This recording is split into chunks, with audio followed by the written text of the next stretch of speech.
सतनाम वाहिगुरु साहिब जी।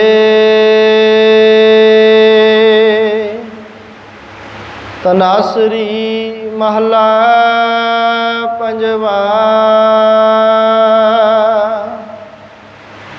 चतुर दिशा कीनो बल अपना, सिर ऊपर कर तार्यो। कृपा कटाक्ष अवलोकन कीनो, दास का दुख विदार्यो। चतुर दिशा कीनो बल अपना, सिर ऊपर कर तार्यो। कृपा कटाक्ष अवलोकन कीनो, दास का दुख विदार्यो।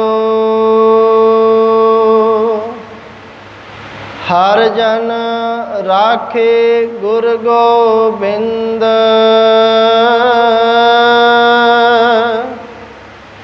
कंठ लाए अवगुण सब मिटे। दयाल पुरख बख्शंद रहाओ, जो मांग है ठाकुर अपने ते। सोई सोई देवै,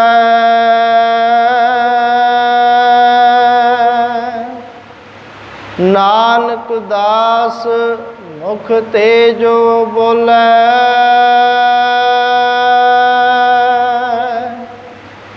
इहाँ उहाँ सच होवै,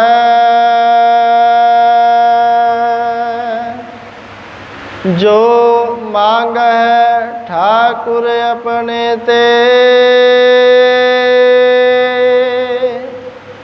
सोई सोई देवै,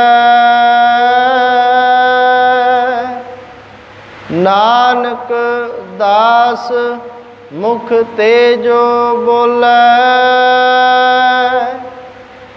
इहाँ उहाँ सच होवै। वाहिगुरु जी का खालसा, वाहिगुरु जी की फतेह। असी सारे ही वड्डे भागा वाले हाँ जो साहिबां ने हजूर ने साडे ते रहम ते किरपा बख्शिश कीती।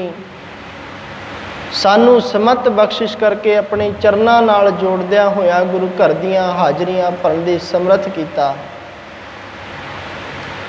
सो साहिब सतगुरु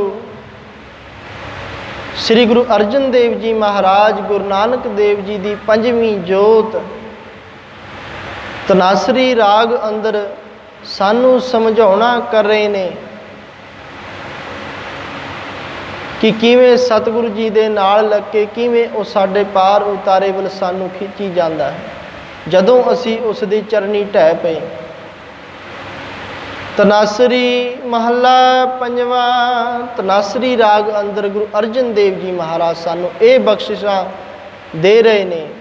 चतुर दिशा कीनो बल अपना,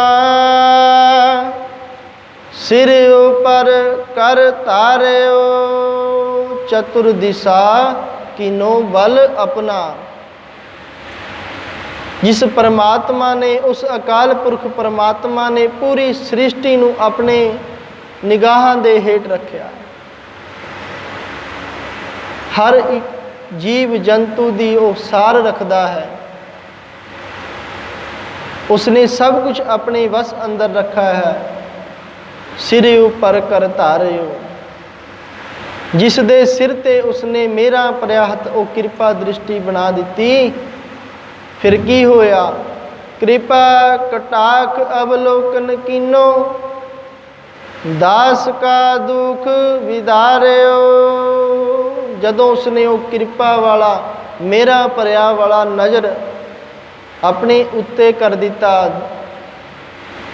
तां फिर सारे दुख जन्मां जन्मांतरां दी मैल साटी कट्टी जानी। पर लोड़ है सानू उसनू भालण दी, उसदे चरनां नू अपने मन च वसाउण दी। पर असी साडा मन अज की है कि होर ही कुछ वसाई बैठे हैं।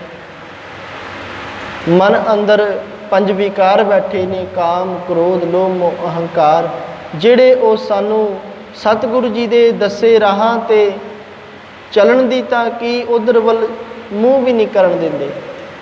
ਸਾਡਾ ਅਹੰਕਾਰ ਇੰਨਾ ਵੱਧ ਗਿਆ ਕਿ ਅਸੀਂ ਜੇ ਕੋਈ ਸਾਨੂੰ ਵਸਤੂ ਪ੍ਰਾਪਤ ਹੋ ਜਾਵੇ ਉਹਦੇ ਅੰਦਰ ਅਸੀਂ ਕਹਿ ਦਿੰਦੇ ਹਾਂ ਕਿ ਇਹ ਮੈਂ ਲਿੱਤੀ, ਮੈਂ ਇਸ ਨੂੰ ਪਾਇਆ।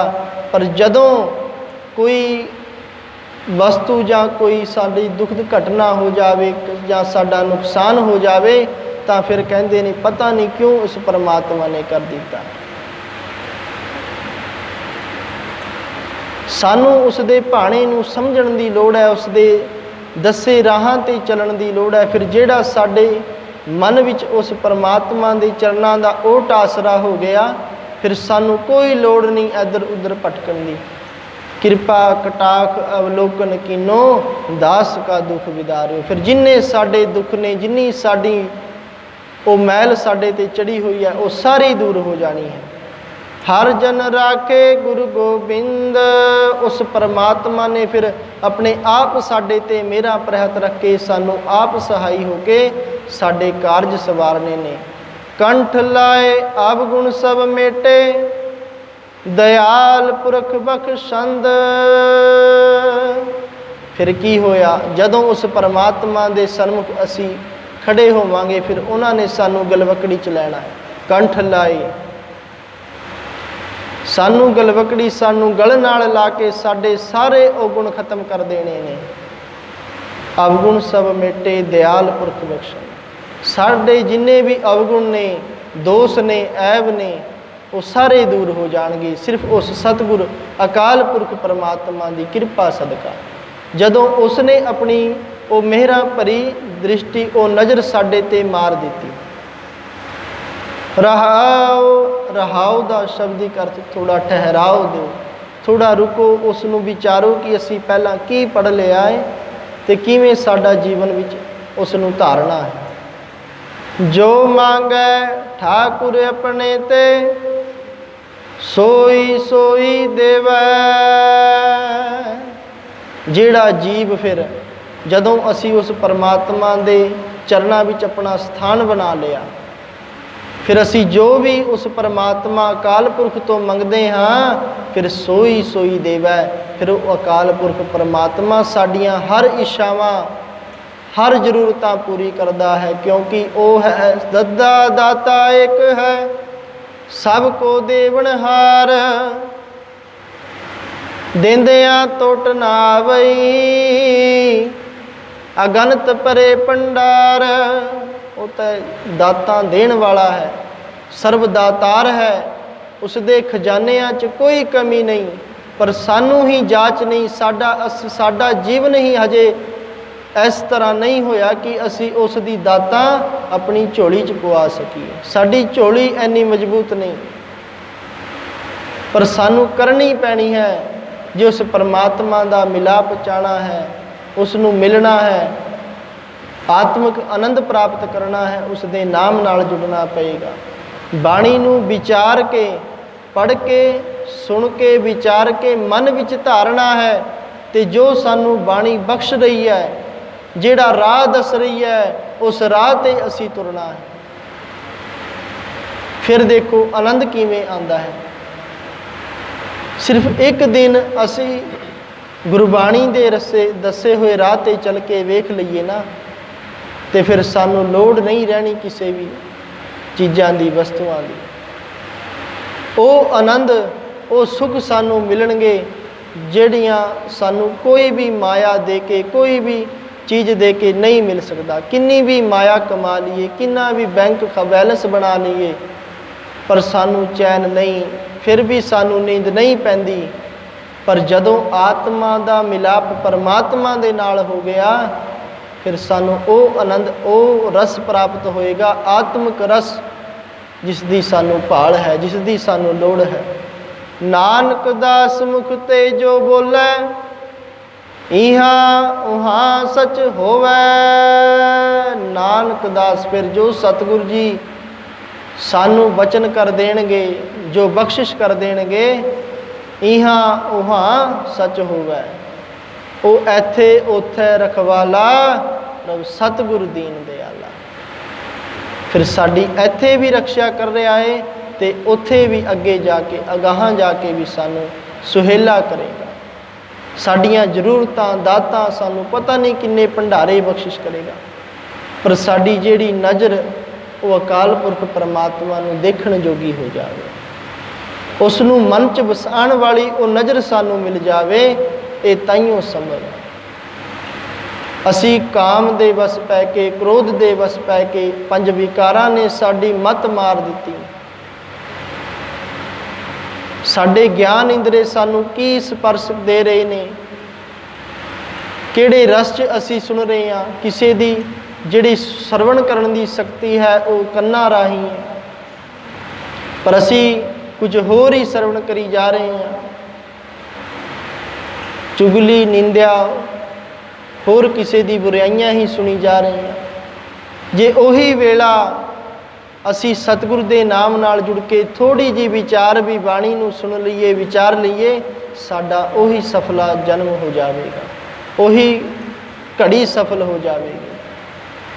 सतगुरु जी ने तो आख्या, एक घड़ी आदि घड़ी, आदि हूँ ते आद, भगतन सेती गोष्टे जो किनो सोलाद। तू एक घड़ी नहीं, अद्धी घड़ी नहीं, अद्धी तो अद्धी भी नाम जप ले, पर जपना किवें है? मनोवृत्तियां एकाग्र चित करके उस परमात्मा नूं ध्याना है। जदों साडे अंदर साडी आत्मा टिकी होवेगी, इधर उधर नहीं जाती होवे, उदों नाम जपण दा फायदा है। वो भी नहीं कि असी बैठे गुरु घर विच आके करता पाठ रहे हैं, पर साडा मन हजे भी कम्मां कारां च रुझिया होया, उहदा कोई लाभ नहीं सानू होना। मनोवृत्तियां एकाग्र होके जे असी सतगुर तो मंगांगे, फिर नानक दास मुख ते जो बोलै, इहाँ उहाँ सच होवै। फिर वो अटल सच्चाई है, उस परमात्मा ने जिहड़ियां दातां सानू बख्शियां, फिर उसदा कोई भी असी वर्णन नहीं कर सकते। सो इन्नी को बेनतियां प्रवान करनियां। सतगुरु जी कृपा करन, सानू भी अपने चरना कमलों के नाल जोड़ लैन। असी टुटे हुए हाँ, टुटी गांडन हार गोपाल, सर्व जियां आपे प्रतिपाल। सगल की चिंता जिस मन माहे, तिसते बिरथा कोई नाए। सानू भी चरना कमलों का ओट आसरा बख्शिश करके, निवास सतगुरु बख्श करके अपने चरणों के नाल जोड़ लैन। इन्नी को बेनतियां प्रवान करते हुए दास खीमा दा जाचक है जी। सतगुरु श्री गुरु ग्रंथ साहिब जी महाराज अते गुरु की सर्वत साध संगत जी, आप सारे बख्शनहार हो। होइयां बेनत भुलां दी मुआफ़ी बुलाओ जी फतेह। वाहिगुरु जी का खालसा, वाहिगुरु जी की फतेह।